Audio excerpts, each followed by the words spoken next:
Esse é o Giro do Agro, seu programa aqui toda semana trazendo as principais notícias do agronegócio brasileiro. Vamos começar falando aqui da soja, né? O mercado físico, de acordo com o dado da CPEA, no Paraná terminou aí a R$ 129,35 a saca de 60 quilos. Já o futuro, né? Quando a gente fala de futuro da soja, a gente fala da Bolsa de Chicago, a famosa CBOT, tá fechando ali em $10,74 por bushel. Já o milho, né? O mercado físico, de acordo com a CPEA, R$ 68,07 por saca de 60 quilos. O café, por outro lado, né, o mercado físico, de acordo com o CPEA, R$ 2.061 por saca de 60 quilos. Teve uma pequena queda aí, um preço que já estava estourando ali para cima, então conseguiu ter uma redução. Já o açúcar no mercado físico em São Paulo, R$ 124,99 por saca de 50 quilos. O boi gordo, de acordo com o CPEA, finalizou aqui a semana a 314 arroba, né, ali também em São Paulo. E aí para cada localidade vai ter um diferencial de base, inclusive no Mato Grosso a gente está vendo ali arrobas superiores a São Paulo em questão de preço. Então agora a gente começa com as notícias do agronegócio aqui na semana, né? E uma notícia boa para começar logo nosso domingo, sábado, não sei quando você está assistindo aí, que o Brasil tá livre da gripe aviária, abrindo caminho aí de novo para as exportações de frango, né? Então a gente conseguiu aquela meta de 28 dias sem nenhum registro de novos casos de gripe aviária e o anúncio foi feito ali pelo MAPA, né? O Ministério da Agricultura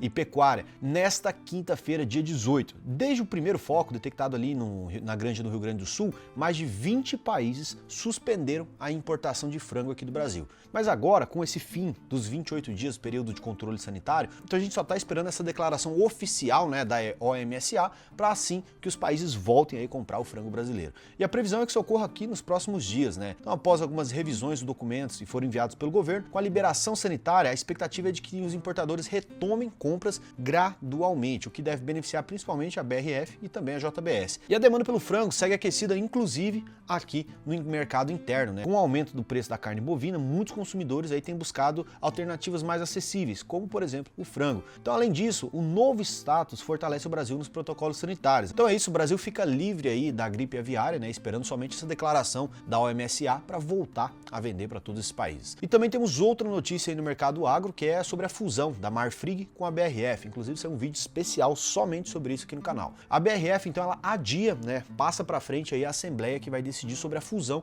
com a Marfrig. A Assembleia Geral que votaria ali essa fusão. A reunião que estava marcada para quarta-feira, agora dia 18 de junho, foi suspensa por solicitação da CVM, né, a Comissão de Valores Mobiliários, que ela fiscaliza todo esse tipo de transação, que atendeu a um pedido de alguns acionistas minoritários que questionaram alguns termos ali e as condições da fusão. A BRF é uma das maiores empresas de alimentos do mundo, controladora da marca como a Sadia, a Perdigão, entre várias outras. Tem presença em mais de 100 países e tem uma forte atuação no setor de proteína animal e alimentos processados. Além da CVM, a fusão enfrenta alguns outros questionamentos, também no Conselho Administrativo de Defesa Econômica, o famoso CAD, onde a Minerva apresentou alguns argumentos formais contra a operação, porque a Minerva é uma concorrente, de certa forma, ali deles. Então a Minerva foi lá e apresentou alguns argumentos formais que impedem ali a BRF e a Marfrig fazerem essa fusão. Nesses argumentos, a Minerva ela sustenta que a incorporação da BRF pela Marfrig pode trazer ali impactos negativos à concorrência, especialmente nos mercados de carne bovina in natura e também de alimentos processados. A Minerva também chama atenção para um ponto sensível.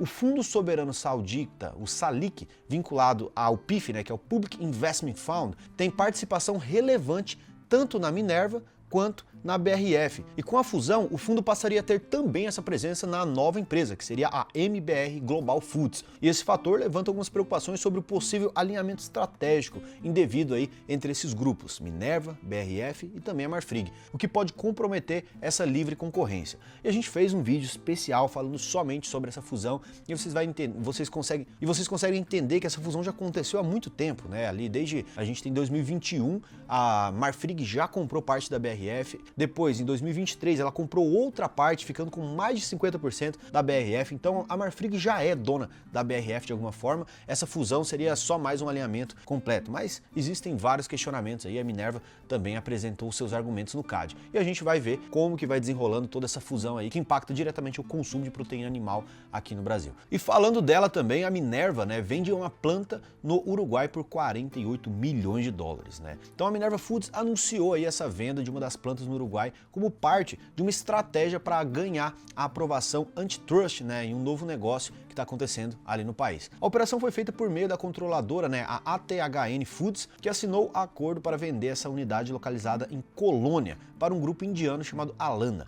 pelo valor ali de 48 milhões de dólares. A medida atende a uma exigência da autoridade concorrencial uruguaia, a Coprodec, que havia barrado ali no ano passado a aquisição simultânea de 3 plantas da Marfrig pela Minerva. Com isso, a companhia busca destravar ali essa aprovação regulatória para incorporar esses 2 ativos no país, mantendo essa estratégia de expansão aqui na América do Sul que a Minerva tem. Agora a venda depende então dessa aprovação formal da Coprodec. Então, de um lado, aqui no Brasil a gente tem essa trava que está acontecendo entre a fusão BRF e também Marfrig, e outras negociações já da Minerva ali na América do Sul também estão passando por alguns travamentos, e essa venda dessa planta é uma espécie de comprometimento ali com a lei antitrust para fazer com que a Minerva consiga aprovação também lá. Então vocês percebem o quanto que esses movimentos globais aqui influenciam, principalmente no preço da arroba que a gente vende aqui no Brasil. E agora uma notícia não tão boa, né? O governo da China aí anunciou que quer reduzir o uso de farelo de soja na ração animal, e isso preocupa diretamente as exportações aqui do Brasil. Então o governo da China quer diminuir o uso de farelo de soja nas rações animais para somente 10%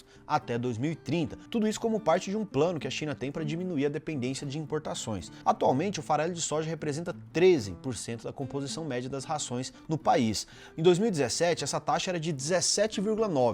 Já está em 13% e agora a China quer abaixar para 10%. Ou seja, essa queda já começou há muito tempo. Mas agora Pequim quer acelerar, né? A China quer acelerar então esse processo. Entre as alternativas que estão testadas estão farelo de canola, farelo de palmiste, proteína do milho e também palha fermentada. O problema está em pequenos produtores chineses, que eles não têm muito acesso a essas tecnologias, nem capital necessário para fazer essa substituição do farelo de soja por essas outras formas mais eficientes. Segundo alguns analistas, enquanto o farelo continuar oferecendo a melhor relação entre custo e desempenho, ele vai seguir sendo aí um componente essencial nas formulações de ração, especialmente para pequenos e médios produtores, né? E que, portanto, o Brasil não deve se preocupar tanto no curto prazo. Já no longo prazo é algo a se observar aí pelo governo brasileiro e essas medidas sendo tomadas aí pelo governo chinês. Outra notícia envolvendo o agro, né, é que o Donald Trump tira ali a agricultura e pecuária da sua política de deportações. Após críticas fortes no setor agropecuário, o presidente Donald Trump informou que as operações de deportação que está acontecendo ali nos Estados Unidos serão concentradas nas maiores cidades do país, poupando então fazendas e unidades rurais. Em postagem então ali nas redes sociais, o Trump classificou as cidades, né, como o núcleo do centro de poder dos democratas, que é o partido rival aos republicanos do Donald Trump, e informou que as operações de deportação em fazendas estão suspensas. Essa mudança ocorre após uma onda de protestos na zona rural e de críticas dos republicanos ligados ao agro, como o deputado Glenn Thompson, presidente do Comitê de Agricultura da Câmara. Além disso, houve um reconhecimento dentro do governo do impacto negativo de fazer essas operações de deportação dentro de áreas rurais americanas, com relatos também de escassez de mão de obra, interrupção da cadeia de abastecimento de alimentos. Então, Donald Trump voltou atrás aí e disse que em fazenda não vai haver essas deportações de imigrantes. Agora, indo para o sul do Brasil, a gente tem chuvas intensas ali no Rio Grande, preocupando produtores. Então, o Rio Grande do Sul tem enfrentado chuvas intensas, com alguns locais acumulando nessa última semana mais de 500 milímetros de água, o que tem preocupado então produtores de toda a região. Nas últimas 96 horas, o estado já registrou mais de 300 milímetros de chuva, deixando muitas áreas alagadas ali na região. E o alerta para os próximos dias é de mais 200 milímetros adicionais. Existe então a possibilidade das chuvas atingirem o Vale do Itajaí e causarem transtornos na Grande Porto Alegre, embora de forma menos intensa do que as enchentes históricas ali trágicas que aconteceram no ano passado. Até o momento, dezenas de estradas já estão bloqueadas, mais de 1,3 mil pessoas estão desalojadas ou desabrigadas e uma morte foi confirmada na cidade de Candelária em relação às chuvas excessivas. E esse excesso de chuvas, infelizmente, prejudica aí o plantio de lavouras no inverno, como o trigo, que é uma cultura que já vem apresentando nos últimos anos queda na área plantada dentro do estado do Rio Grande do Sul, que hoje é o maior produtor brasileiro do cereal. Também há previsão de tempestades e vento de até 100 km por hora, o que pode afetar diretamente as lavouras de cana-de-açúcar e também de milho, causando então esse acamamento ali dessas plantas. Então essas foram as notícias da semana aí, espero que vocês tenham aí. Estou sozinho hoje, Lígia está de férias, logo ela volta e voltamos aí mantendo vocês informados toda semana das principais notícias do agronegócio brasileiro. Então um abraço para vocês aí e mandar um abraço especial para minha cidade querida, Canarana, no Mato Grosso. Até mais, boa semana para vocês.